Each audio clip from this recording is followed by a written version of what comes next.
Şöyle. Ne oldu? Niye geldin buraya? Şu bana turmuşa çıkalım deyip geldim. 2 yıldan beri söylüyorum.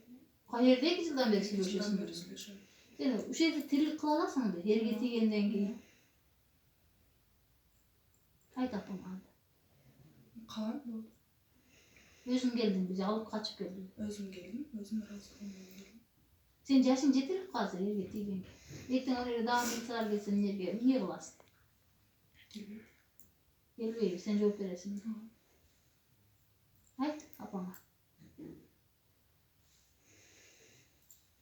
Bu şarkı falan mesulüş betil ama sen o ne mesulüş betil ama mukammel ne kişiden beri. Annem burunun mesleşçisi. Bunu taşla bağa ötüp ettim böyle. Hava.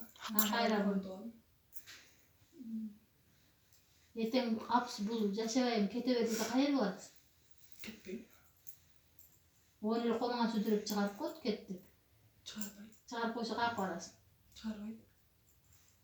Garanti al. Az biz alıp getiririz geldik seni. Gitmeyin. Niye gitmesin? Geliyor.